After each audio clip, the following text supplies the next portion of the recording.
Welcome to Minghui Radio's Falun Gong News, direct from China and around the world. Topics include news about the persecution of Falun Gong in China, local events, and special items of interest. Now for this week's stories.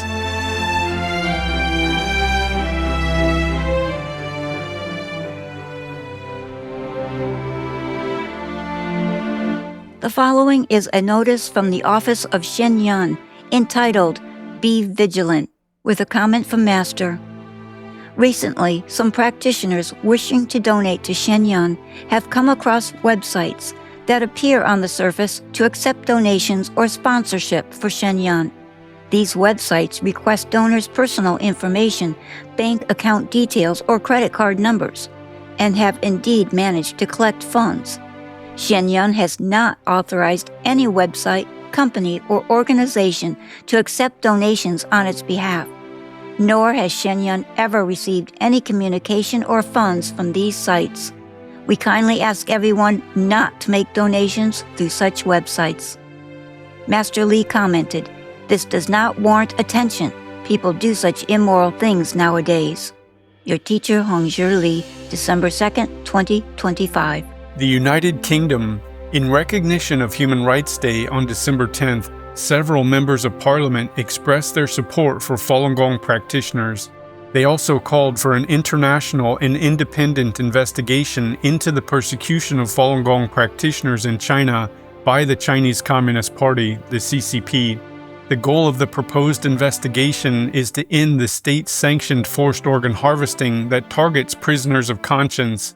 Member of Parliament Jim Shannon, Lord Pearson of Rannoch, and Baroness Lister of Bircherset called on the international community to work together to stop these atrocities. Sweden. Falun Dafa practitioners held informational activities near the Swedish Parliament building on Fridays and Saturdays during the month of November. They demonstrated the exercises, raised awareness of the CCP's crimes, and collected signatures on a petition to end the persecution. Many people signed the petition and said they admired the practitioners' courage. Some Chinese tourists renounced their memberships in the CCP and its affiliated organizations during the events. USA, the 69th Los Gatos Children's Christmas Holiday Parade was held on December 6th in the state of California. Falun Dafa practitioners took part in the festivities. Their entry included the Tianguo marching band and exercise demonstration team. Multiple town council members expressed their appreciation to Falun Dafa practitioners for their participation in the parade. Many people applauded and praised the practitioners' entry. Spain.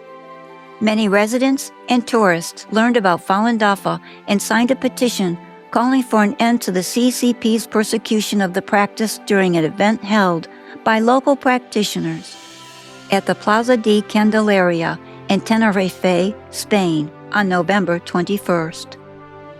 Tenerife, the largest and most populous area of the Canary Islands, attracts over 5 million tourists a year. Located in the center of the city, where pedestrian streets meet, the Plaza de Candelaria is especially busy during the Christmas season. Practitioners set up display boards at the plaza, told people about Falun Dafa, and explained that practitioners follow the guiding principles of truthfulness, compassion, forbearance. They also told people about the CCP's 26-year-long persecution. A woman commented to practitioners, "Truthfulness, compassion, and forbearance will guide mankind to a bright future. What the Chinese Communist Party does just proves how evil it is, because whatever suppresses the good must be evil." France. Falun Gong practitioners from France, Germany, and Switzerland held activities in Strasbourg, France, near the Strasbourg train station on December 4th, 2025. The event was held during the Council of Europe meetings on human rights issues. They distributed flyers that exposed the persecution of Falun Gong and collected many signatures, calling for an end to the communist regime's crime of harvesting organs from Falun Gong practitioners imprisoned for their faith. New Zealand. Practitioners in North Island participated in 7 Christmas parades between December 4th and 7th, providing them with the opportunity to introduce Falun Dafa to numerous communities. They were well received in all 7 parades, and many people said they liked the traditional Chinese culture and the Tianguo marching band's performances. They also praised Falun Dafa's guiding principles of truthfulness, compassion, forbearance. The waist drum team also impressed spectators with their synchronized drumming, crisp beats, and rhythmic dance steps. The dragon dance was greeted with rounds of applause. The colorful float, which had the words truthfulness, compassion, forbearance in gold letters, received a thumbs up from many spectators. The largest newspaper in the city of Hamilton, Waikato Times, reported on the parade and published pictures of Falun Dafa practitioners. The article said that the local residents were glad to watch these performances as a family tradition. The Netherlands. Practitioners held a Falun Dafa Information Day event in Lelystad on November 29th. Many people learned about the practice and supported the practitioners in their efforts to end the persecution in China. Lelystad is the capital of the Dutch province of Flevoland, its largest town, and one of the newest settlements in the Netherlands. Falun Dafa practitioners set up informational displays on De Promise Street at noon, demonstrated the exercises, distributed flyers, talked with passers-by, and raised awareness of the CCP's persecution. Canada. The Tianguo marching band participated in Santa Claus parades that took place in the 5 cities of Pickering, Ajax, Markham, Bolton, and Stouffville on November 22nd through December 6th. Many people learned about Falun Dafa at the events. Spectators welcomed the band, and some people clapped or danced to the music. Others took pictures or imitated the practitioners' movements when they demonstrated the Falun Dafa exercises. A real estate professional in Ajax, Ontario, named Carol, participated in the parade with her group. Before the parade, she noticed that the Tianguo marching band members were doing the Falun Dafa exercises. She talked with the practitioner who told her about Falun Dafa's principles, and Carol asked to be shown the exercises. She shared, "I think this ancient practice is true learning." Germany. Falun Dafa practitioners held Information Day events every Saturday and Sunday at Cologne Cathedral Square in November 2025 in the city of Cologne.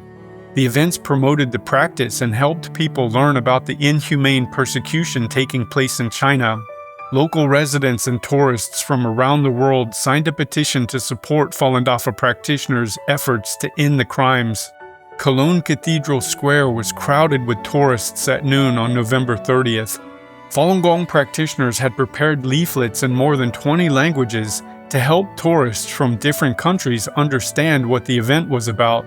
While waiting for their companions to emerge from the cathedral, tourists read a banner about the persecution and proactively approached practitioners to talk and pick up some printed materials.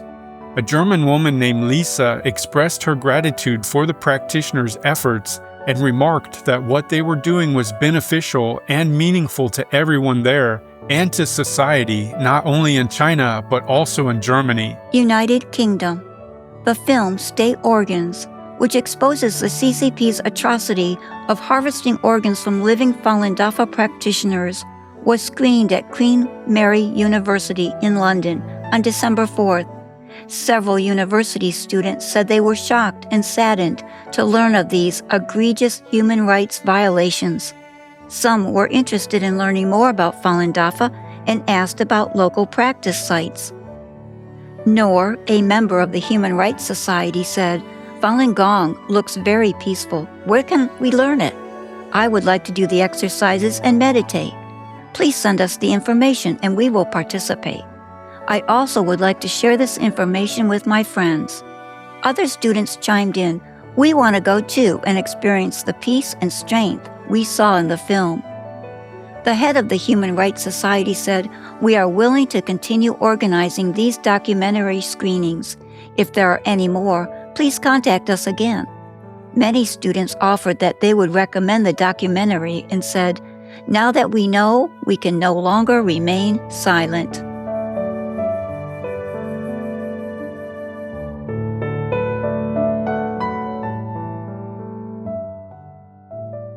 The following are selected cases of persecution of Falun Gong practitioners in China. Miss Sun Ya-wen, a 70-year-old woman in Jilin City, died on September 24th, becoming the latest victim in her family who lost their life due to the ongoing persecution of Falun Gong by the Chinese Communist Party, the CCP. Miss Sun was predeceased by her son, Mr. Wang Jianguo, also a Falun Gong practitioner. Mr. Wang died 40 days after he was arrested in 2006 at the age of 30. Miss Sun, her husband, Mr. Wang Shusen, and their daughter-in-law, Miss Jiao Chou-mei, were threatened by authorities after Mr. Wang died. The police also targeted their extended families. Mr. Wang Shuseng was sentenced to 2 years of forced labor prior to his death. Miss Jiao was arrested a total of 6 times and served 2 labor camp terms totaling 3 years. Miss Wang Shoufen, Miss Sun's daughter, was also arrested several times and sent to a labor camp for practicing Falun Gong. Miss Sun's sister was also arrested and sent to prison several years ago. A woman in Changchun City spent the last 8 years of her life on the run to avoid being arrested again for her faith in Falun Gong. Ms. Zhao Jian's death on December 1, 2025, capped her decades of suffering at the hands of the CCP. She was 58 years old. Ms. Zhao held firm to her faith when the CCP launched a nationwide campaign against Falun Gong in 1999 and was repeatedly targeted by the authorities. In 2002, a group of Falun Gong practitioners tapped into 8 cable TV channels in Changchun City and for 50 minutes successfully broadcast programs exposing the persecution. A mass arrest ensued, with more than 5,000 practitioners in the Changchun region arrested within days. 7 were beaten to death in police custody. Ms. Zhao was also arrested and sentenced to 15 years, where she was frequently abused and tortured. After she was released, Ms. Zhao found herself still under close surveillance, and she continued to face frequent harassment and threats, leading to a life on the run. Mr. Zhang Lianchun from Hebei Province passed away on November 9th after suffering decades of persecution for his faith in Falun Gong. He was 60 years old. After the persecution started in 1999, Mr. Zhang was arrested 5 times and harassed countless times by the authorities. He served a 3-year prison sentence between 2006 and 2008 and barely survived the torture in custody. The mental and physical trauma continued to haunt him after he was released, eventually claiming his life. Mr. Zhang wasn't the only one in his family who was persecuted for practicing Falun Gong. His father was repeatedly harassed and intimidated by the authorities and died in 2003. Mr. Zhang's mother, Miss Chen Shulan, also a Falun Gong practitioner, was once hung up by the wrists with her feet off the ground for 9 hours while detained for her faith. She passed away in 2021. Mr. Zhang's brother-in-law, Mr. Zhang Shoufu, was arrested over 2 years ago and later sentenced to 38 months in prison. Mr. Li Huji, aged 60 years old, was distributing Falun Gong information last year and was followed and then arrested by 3 police officers while on his way home. They confiscated his Falun Gong books, computer, and printer. At the detention center, he held a hunger strike until his release. He was recently ordered to present himself to the local prosecutor. It is unknown if he complied. In the past 26 years, Mr. Li has been repeatedly targeted for upholding his faith. He served 3 labor camp terms for a total of 4 years and 3 months, as well as 2 prison sentences totaling 4 years and 6 months. He was also sent to brainwashing centers multiple times. While he was incarcerated, his elderly blind mother had trouble taking care of herself.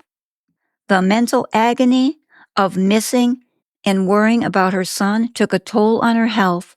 2 months before her son was released, she was found dead at home. Her body had decomposed and she was found with her fists clenched.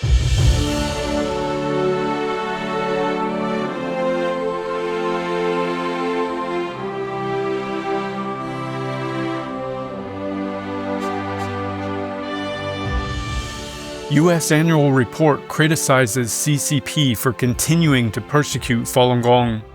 The Congressional Executive Commission on China released its annual report on Human Rights Day, December 10th. The commission chairman, Senator Dan Sullivan, and co-chair Representative Chris Smith issued a statement that criticized the CCP for violating human rights. Senator Sullivan said, "This year's report lays bare how the Chinese Communist Party keeps breaking its word to its own people and to the world. Beijing signs human rights conventions, promises autonomy for Hong Kong and Tibet, and pledges to play by global trade rules, then jails dissidents, runs forced labor factories and illegal fishing fleets, and even dispatches agents to stalk and threaten people on American soil. This report doesn't just catalog those abuses, it gives Congress, the administration, and our allies a blueprint to stand with the victims of atrocities, defend our workers and supply chains, including our fishing and seafood industries, from slave labor, and makes sure the Chinese Communist Party, not American families, pays the price for Beijing's broken promises." Representative Smith said, "Sadly, the People's Republic of China under the Communist Party has proven time and again that it seeks hegemony in order to impose the same tyranny it afflicts its own citizens with upon the rest of the world. China is not a responsible member of the community of nations, for it is run by the Communist Party for the benefit of the Communist Party, a party state which does not honor the treaties to which it is a state party." He continued, "The People's Republic of China is thus more than simply a strategic rival to the United States and the rest of the free world, as it is a systematic rival which seeks to undo the stable international order to which the United States has been a guarantor since the end of the Second World War. How can a predatory, mercantilist nation that utilizes forced labor, steals intellectual property, and massively subsidizes state-owned enterprises be a member of the World Trade Organization or any rules-based order? The answer is that it cannot be, so long as the Communist Party maintains its monopoly on power." The report states a particularly egregious violation is the state-sanctioned harvesting of human organs, a practice reported extensively among Falun Gong practitioners and more recently among Uyghurs. Testimony and evidence provided to Congress include troubling allegations that the PRC engages in systematic and illegal harvesting of organs in blatant violation of human rights and medical ethics, including by targeting specific ethnic, linguistic, or religious minorities held in detention. It was recommended in the report that Congress should pass the Stop Forced Organ Harvesting Act, H.R. 1503, to expand annual reporting by the State Department on forced organ harvesting globally, and to give needed authorities to stop what is referred to as organ tourism. The report lists cases of persecuted Falun Gong practitioners and details transnational repression by the CCP. During a November 20th congressional hearing titled "China's War on Religion, the Threat to Religious Freedom and Why It Matters to the United States," former Ambassador Sam Brownback said, "China is at war with faith. It is a battle for control of their people. The CCP annually spends billions of dollars in its own country to suppress, contain, control, deceive, or eliminate all religious entities that do not have the CCP as their leader. Religious freedom is seen as an existential threat to the communist leadership. We should strongly back these oppressed people of faith." Practitioners around the world inspired by China Falun Dafa online conference. The 22nd China Fa conference on the Minghui website began on November 9th and ended on December 3rd. Over 90 articles were posted on the website. The articles were from practitioners in various professions and ages and demonstrated their solid and genuine cultivation experiences. In Taiwan, Mr. Wu, who has practiced Falun Dafa for 19 years, said that from reading the article, "Eliminating Fear and Changing Our Notions While Using the Legal System to Expose the Persecution," he thought that the practitioner had great compassion. He said that while the author clarified the truth in court, the practitioner thought the judge was facing pressure from the 610 office. So he pointed out the illegal aspects of the case and finally put forward a request and said, "I hope you won't take such cases in the future." Mr. Wu said the practitioner did not ask the judge to make a positive ruling, but thought from the perspective of the judge and truly wished the other party well. Reflecting on myself, I generally put forward my request and seldom think from the other person's perspective. What he said really inspires me. Some practitioners found the article Using the Law to Oppose the Persecution helpful. In several articles, practitioners mention the value of familiarizing themselves with China's laws and using that knowledge to clarify the truth. One person said, "We should equip ourselves with everyday persons' skills and knowledge that are useful in clarifying the truth. I will try to learn more ordinary people's skills that are useful in projects." The article, Seeking Redress for My Imprisoned Husband and Clarifying the Truth About the Persecution, resonated with many practitioners. Jeff, a U.S. practitioner from New York, said, "This sharing was especially moving. The writer said that through approaching prisons, police stations, provincial governments, courts, police stations, etc., telling people in these workplaces the facts about the persecution face to face, my biggest takeaway from this sharing is don't be scared when the other party appears ominous. We must truly be able to put ourselves in the position of a God, connect with a God's powerful abilities, deter the evil, and show the dignified side of Dafa. Compassion can save those with a conscience. Dignify and work on people whose consciences are completely buried." After reading the articles and listening to Minghui Radio, Ms. Yi in the U.S. realized that true cultivation requires one to look within and get rid of attachments through one's actions instead of just coming to an understanding. The article, The Importance of Clearly Understanding Far Rectification Cultivation, spurred her to consider how to enhance righteous thoughts in daily life and keep a positive state by dispelling human interference. She mentioned that the persecution outside China can manifest as having you slack off like everyday people. Every bit of slacking off is actually blocking oneself. She felt that she has often regarded herself as a participant to help complete a task, not as a divine being to take a leading role in saving sentient beings. This is what she felt she needed to improve.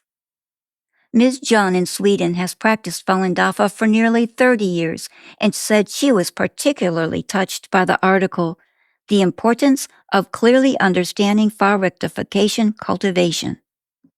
The author wrote, "We are the main characters in this historic play, and our relationship with sentient beings is that we are saving them and they are being saved, rather than they being perpetrators of the persecution and Dafa practitioners being persecuted.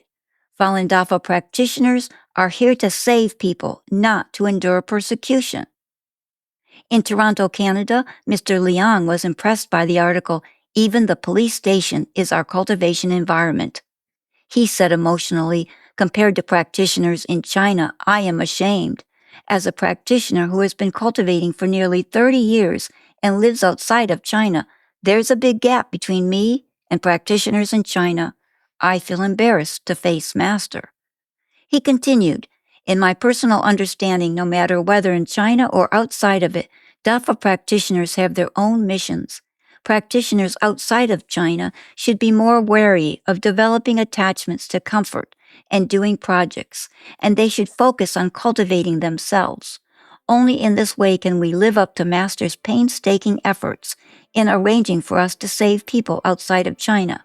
And only then can we form a unified whole body with practitioners in China to disintegrate the CCP's attacks and persecution of Dafa."